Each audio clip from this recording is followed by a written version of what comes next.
पाणौ महासायक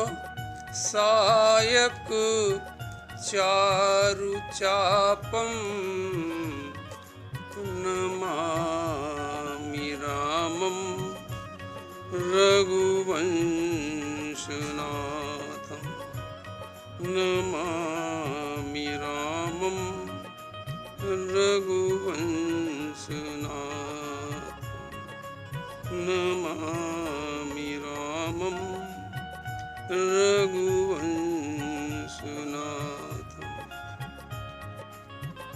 जनक सुता जग जननी जानकी अतिशय प्रिय करुणा निधान ताके जुगपद कमल मनावूं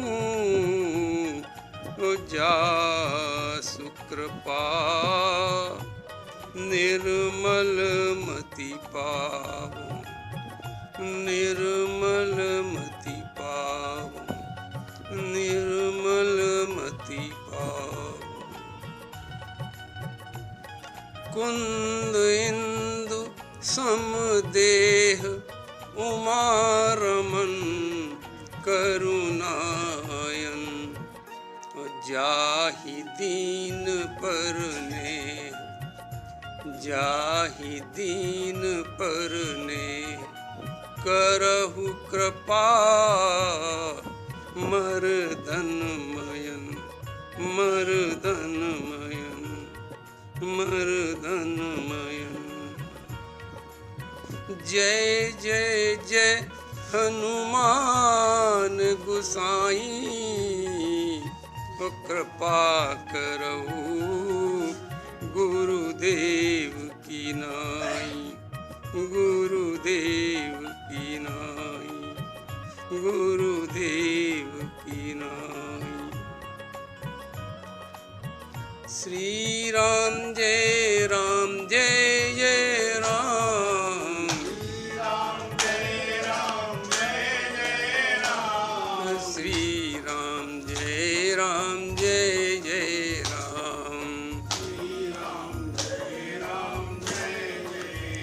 श्री राम जय राम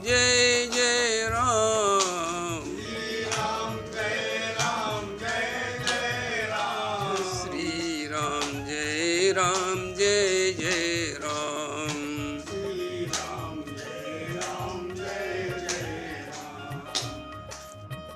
भगवान की विशेष कृपा के कारण आप लोग बालकांड श्रवण कर रहे हैं और उसी की विशेष कृपा के कारण हम भी कुछ कहने का प्रयास कर रहे हैं। बालकांड में आप लोगों ने सुना कि माता पार्वती ने भोलेनाथ से 8 लीला के प्रश्न किए थे, जिसमें पहला प्रश्न था कि प्रथम सो कारण कहऊ विचारी निर्गुण ब्रह्म सगुण बपुधारी। भारतीय संस्कृति आप देखें इस प्रश्न में कि स्त्री को कितना अधिकार दिया गया, पत्नी को कितना अधिकार दिया गया। अरे विचार कर कहना, आप सोचो जो त्रिदेव में महादेव है, ब्रह्मा विष्णु महेश में जो महादेव कहलाता, ये दोनों लोग देव कहलाते हैं, ये महादेव हैं। लेकिन भारतीय संस्कृति की आप विशेषता देखें, माता पार्वती कह रही हैं कि विचार कर कहना। जो हम पहला प्रश्न पूछ रहे हैं उसे विचार कर कहना। कैसा अधिकार लिए हुए कह रही हैं कि हम आपकी पत्नी हैं, हमको अधिकार है। तो इसलिए आप विचार कर कहना, जो परमात्मा निर्गुण है वो सगुण कैसे होगा, कैसे होगा। शिव जी बहुत प्रसन्न हुए। का देवी जो निर्गुण परमात्मा है वो भक्ति के कारण सगुण हो जाता है। वैसे तो निर्गुण और सगुण में कोई फर्क ही नहीं है। जैसे बर्फ और पानी कोई अंतर नहीं, ओला और पानी में कोई अंतर ही नहीं है, एक ही है। ऐसे निर्गुण और सगुण परमात्मा एक ही, लेकिन भक्ति के कारण वो सगुण साकार रूप धारण कर लेता है। माता पार्वती निर्गुण और सगुण से व्याख्या सुनकर संतुष्ट हो गई। उसके बाद उन्होंने और प्रश्न किया कि नाथ धरेउ नर्तन के हेतु, मोहि समुझाई कहेउ ब्रख केतु। ये भी हमको समझा के कहना, ऐसे मत कहना, खूब समझा के कहना कि जो ब्रह्म है वो नर्तन धारण क्यों करता है? क्या कारण ऐसा हो गया कि उसको मनुष्य शरीर धारण करना पड़ा? क्योंकि सती काल में उन्होंने देखा था, और सती काल में मूल शंका भी उनकी यही थी कि ब्रह्म जो है वो सगुण साकार कैसे होके आ गया। तो इसलिए पहले ही प्रश्न में वो एक और प्रश्न जोड़ देती हैं कि नाथ धरेउ नर्तन के हेतु, किस कारण से वो मनुष्य बना। शिव जी कहते हैं कि देवी कि राम जन्म के हेतु अनेका, परम विचित्र एक तेका। वैसे तो राम जी के अवतार लेने के बहुत कारण हैं, और एक से बढ़कर कारण, बड़े विचित्र कारण हैं, लेकिन हम तुमको दो एक कारण बताएंगे। शिव जी ने कहा देवी, एक बार जय और विजय जो बैकुंठ में थे, भगवान के पार्षद थे, सनकाद ऋषि आए, उन्होंने प्रवेश से रोका, उन्होंने क्रोध करके श्राप दे दिया राक्षस योनि में जाने का। प्रिय पार्षद थे भगवान के, उनके उद्धार के लिए एक बार अवतार लिया। दूसरी बार अवतार हुआ जलंधर की पत्नी वृंदा ने श्राप दिया, इस कारण से अवतार लेना पड़ा।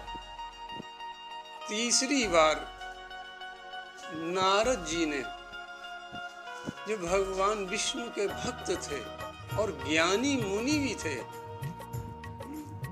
उन्होंने श्राप दे डाला। तो इस कारण अवतार हुआ। लेकिन ये तीनों अवतार,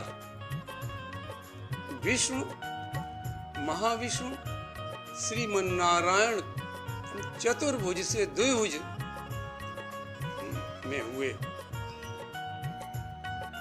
क्योंकि पार्वती की शंका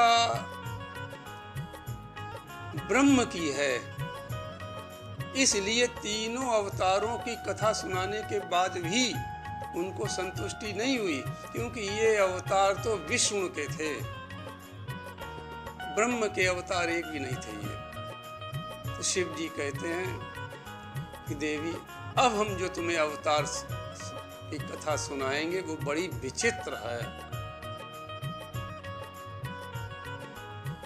अपर हेतु सुनु शैल कुमारी, कहूँ विचित्र कथा विस्तारी।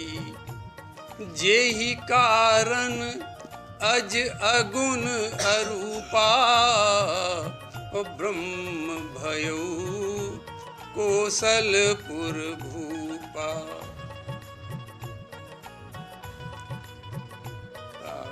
अभी तक तो तुमने श्राप के कारण विष्णु के अवतार सुने हैं, अब हम तुमको ब्रह्म के अवतार का कारण बता रहे हैं। वो बड़ा विचित्र है, वो श्राप के कारण नहीं हुआ अवतार हुआ, वो तो वरदान के कारण अवतार लेना पड़ा। इन सब से हटके वो अवतार है।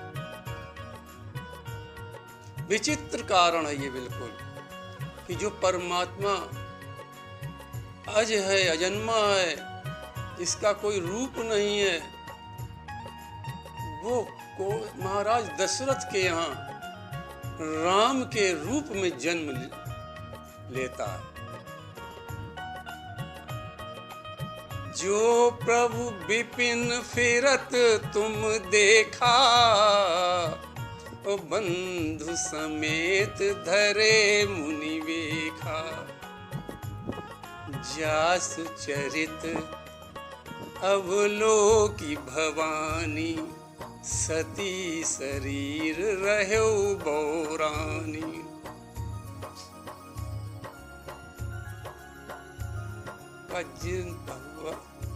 सती शरीर में तुमने जब त्रेता में भगवान राम और लक्ष्मण को सीता की खोज में रोते हुए देखा था,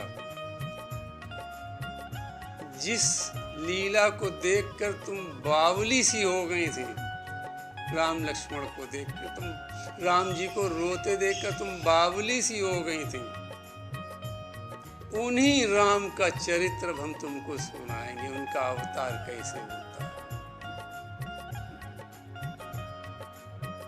उस अवतार की कथा सुनकर तुम्हारा भ्रम रूपी रोग नष्ट हो जाएगा। याज्ञवल्क जी यहाँ कहते हैं, भरद्वाज, जब शिव जी ने ऐसे वचन कहे कि तो माता पार्वती सकुचा गई। तो शिव जी ने कहा, सती शरीर में तुम तो बावली हो गई थी लीला देखकर। अजहू न छाया मिटत तुम्हारी, तासु चरित सुनु भ्रम रुजहारी। अब मोह नहीं है, लेकिन मोह की छाया तो अब भी है। मोह तो नहीं, अब का रस विमोह तब नहीं। मोह तो अब नहीं है, लेकिन मोह की छाया अब भी है। पार्वती तन में भी छाया है अभी।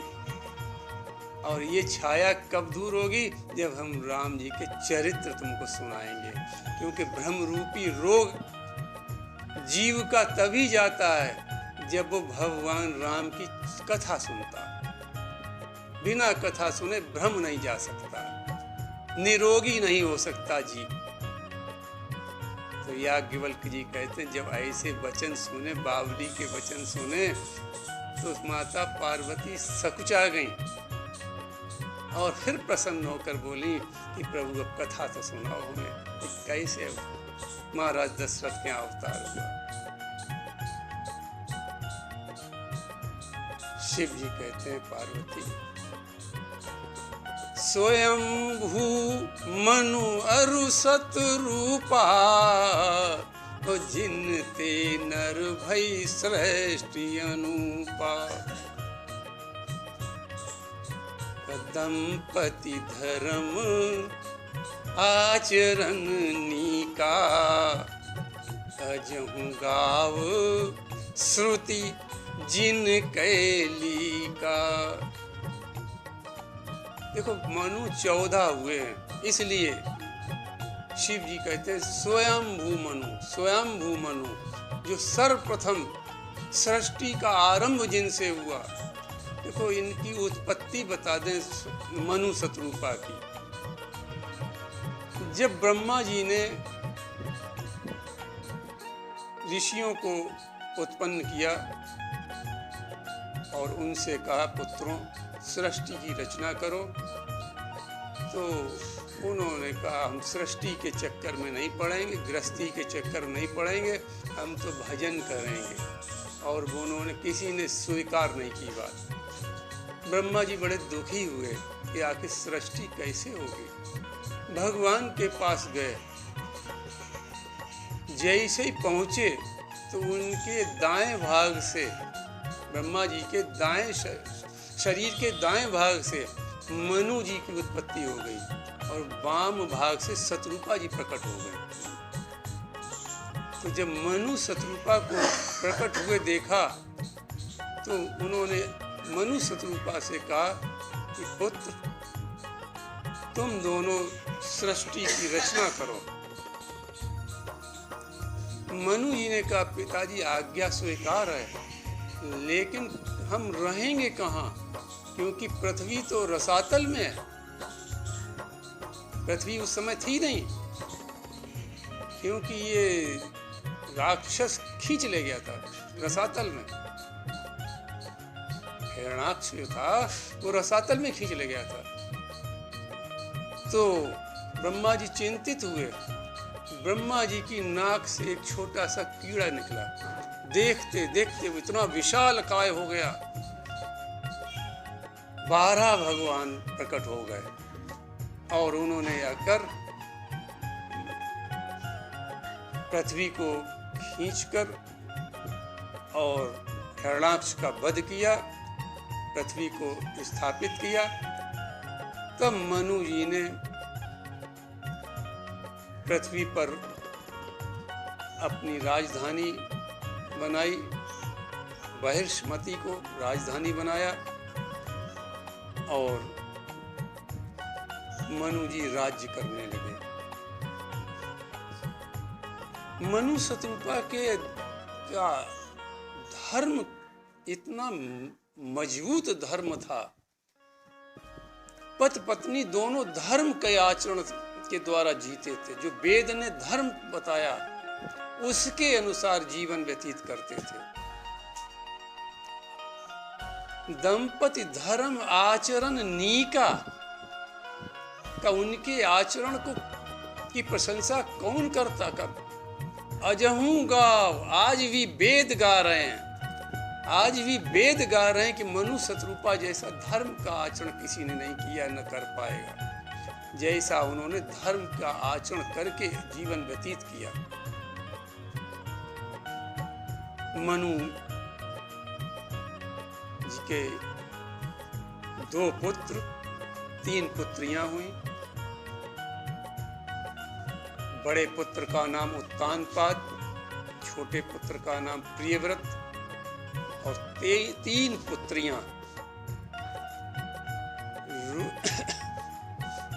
आकुति, प्रसूति, देवहूति। आकुति का विवाह रुचि प्रजापति से हुआ। प्रसूति का विवाह दक्ष प्रजापति से हुआ, जिनकी सती बेटी थी, दक्ष प्रजापति के साथ हुआ। और देवहूति का विवाह कर्दम मुनि के साथ हुआ। इस प्रकार 5 संतानें मनु शत्रुपा जी की हुई। मनु जी के बड़े पुत्र थे उत्तानपाद, छोटे पुत्र थे प्रियव्रत। मनु जी ने एक मनवंतर का राज्य किया, यानी 71 बार 4 युग घूम गए। एक कल्प में 14 मनवंतर होते हैं। एक मनवंतर में 71 बार चारों युग आते हैं। प्रत्येक मनवंतर के बाद प्रलय होता है। तो इस प्रकार मनु ने 71 चतुर्युगी राज्य को संभाला। एक दिन मनु जी ने सोचा, कोई न विषय विराग, भवन बसत भा चौथपन, हृदय बहुत दुख लाग, जन्म गयो हरि भगत बिनु। मनु जी विचार कर रहे हैं कि भवन में बसते बसते काज संभालते संभालते चौथापन आ गया। 4 पन मनुष्य के होते हैं, अंतिम पन है चौथापन। मंदोदरी ने भी रावण को यही समझाया था कि नीति कहे अस सुन दसानन, चौथे पन नृप जाये कानन।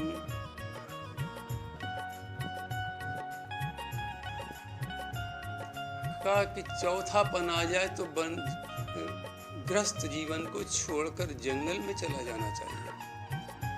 अब चूंकि जंगल तो है नहीं, इसलिए घर में ही वन बना लो। घर में ही साधना के लिए एक कमरा अलग कर लो, उसी को वन मानकर वन जैसा जीवन जियो। ये संकेत रामचरितमानस करती है। ऐसा नहीं चौथे अपन आ गया फिर भी विषयों में लगे हुए। तो मनु जी ने कहा होए न विषय विराग, भवन बसत भा चौथपन। जब तक भवन में रहेंगे तब तक विषय ये छोड़ेंगे नहीं, और चौथापन आ गया इसके बाद तो फिर मृत्यु ही आनी है, और विषयों से वैराग्य नहीं हो पा रहा। इसलिए मनु जी ने भवन को छोड़ने का निर्णय किया।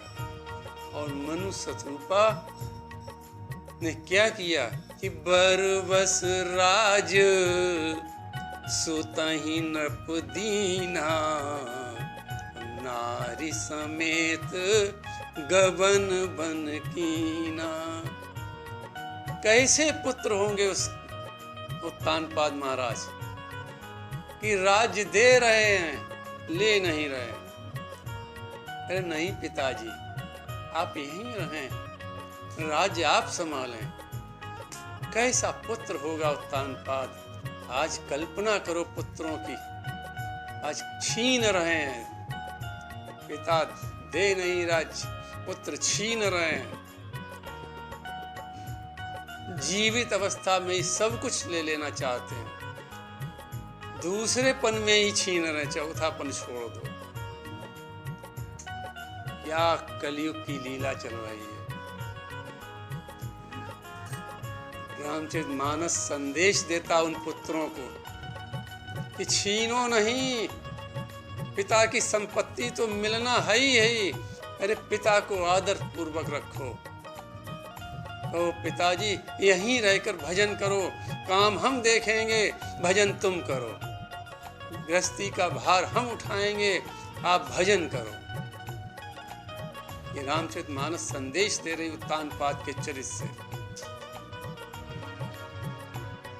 कि बरबस राज, जबरदस्ती राज दे रहे हैं। बरबस माने जबरदस्ती।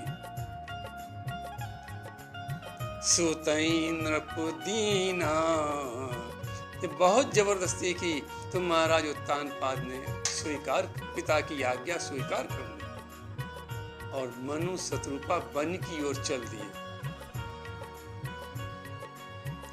पंथ जात सोहई मति धीरा, बड़ी धैर्य बुद्धि से, यानी धर्म बुद्धि से, धर्म का आचरण करने हेतु, धर्म का अनुष्ठान करने हेतु मनु शत्रुपा वन की ओर चल दिए। लोगों ने तुलसी बाबा से पूछा क्या मनु शत्रुपा जा रहे हैं? उन्होंने कहा नहीं, मनु शत्रुपा नहीं जा रहे हैं, ये तो ज्ञान भक्ति साक्षात शरीर धर कर जा रहा है। कि पंथ जात सोहई मति धीरा, ज्ञान भगति जनु धरे शरीरा। क्या ये तो ज्ञान भक्ति जा रहे हैं। क्या संदेश मिलता है कि केवल ज्ञान से परमात्मा नहीं मिल सकता है, केवल भक्ति से परमात्मा नहीं मिल सकता है। भक्ति ज्ञान दोनों जब होंगे तो परमात्मा बहुत शीघ्र प्राप्त हो जाएगा। ज्ञानी को केवल परमात्मा नहीं मिल सकता, ज्ञानी तो अहंकारी हो जाता है। आप शास्त्रों का ज्ञान प्राप्त कर लें, कितने भी ग्रंथ पढ़ डालें,